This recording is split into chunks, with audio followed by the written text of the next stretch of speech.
In this video, I'm going to talk about why and how people become creative entrepreneurs. But first, what do we mean by creative entrepreneur? Well, actually every entrepreneur is creative in the sense that they're constantly solving problems and outmaneuvering the competition, and this takes a great deal of creativity. But what we are talking about here, using the term creative entrepreneur, is somebody who is essentially creative in an artistic kind of way and then combines that with business skills to make a living for themselves or to build an organisation or a business. So I think that we can say a creative entrepreneur is somebody who combines creativity and smart business thinking to achieve both creative and commercial success.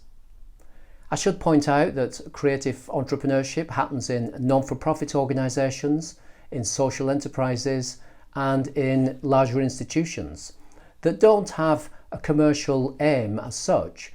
Nevertheless, they need to be financially sustainable. And so I'm using business in that very broadest of terms. And creative entrepreneurs and creative enterprises and businesses can be very small or very large. At the large end, we have the Disney Corporation, started by Walt Disney, who was a cartoonist. And at the other end of the scale, we have the freelancers, whether they're photographers or ceramicists or designers.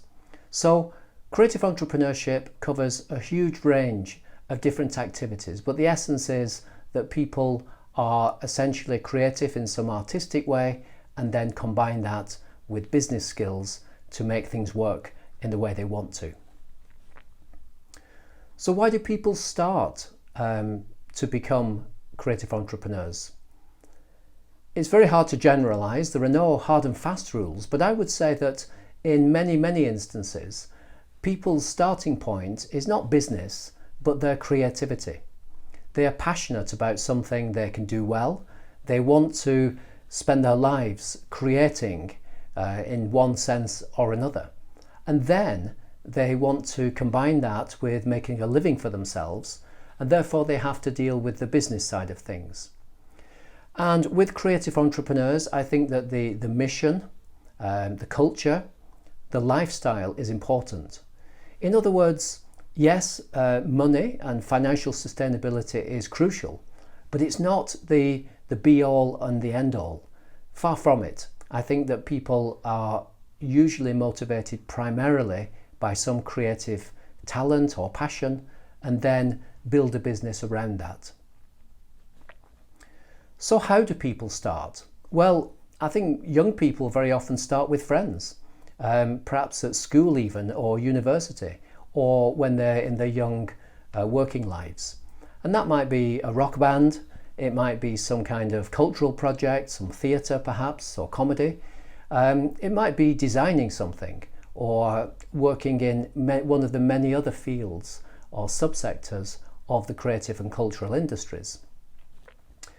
I think the other way people start is by going it alone. In other words, they give up the day job and then start their own businesses.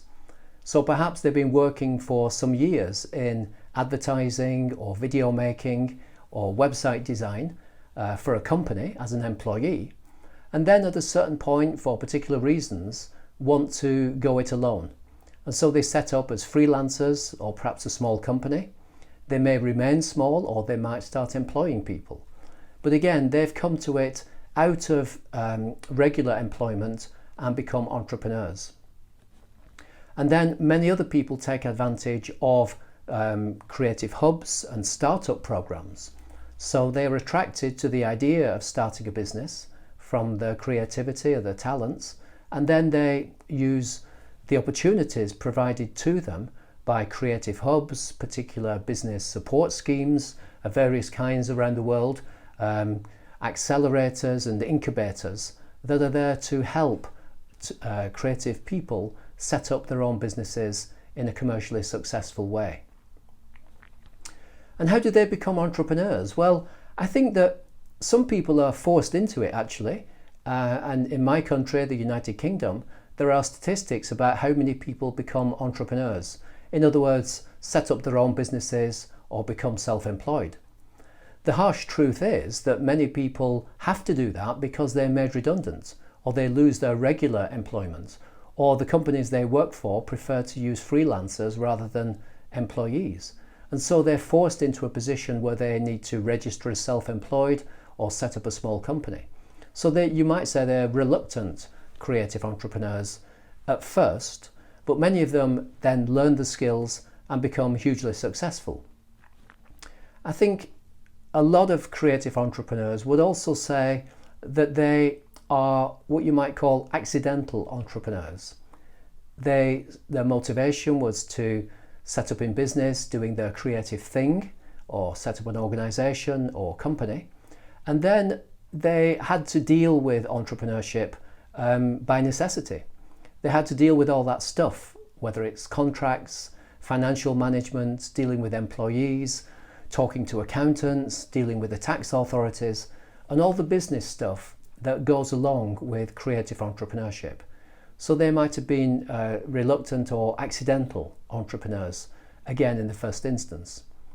Some people then decide it's not for them, but many others go on and become much more efficient and organised and indeed successful as creative entrepreneurs. I think in that sense, there's a lot of learning on the job. I think many entrepreneurs in the creative and cultural sector didn't get a university degree first. They went to university, if they did go to university, to learn about dance or design or photography or filmmaking or whatever is their artistic passion. And so they come at entrepreneurship from that angle rather than primarily from a business point of view. And therefore they have to learn about business on the run, on the fly, as they go along.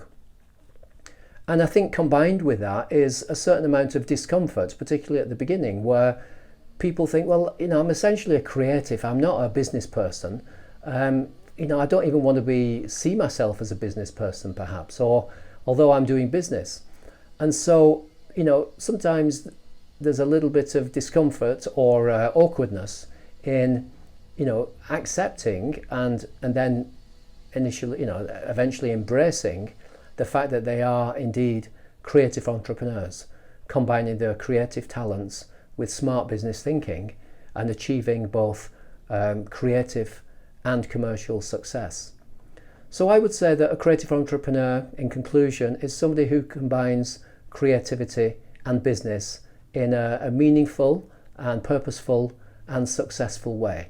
And that combination of creativity and business is what I use the metaphor of t-shirts and suits for.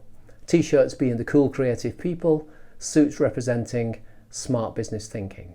So in that sense, creative entrepreneurship is all about t-shirts and suits, and that combination of creative passion and talent connected with the methods and techniques of business.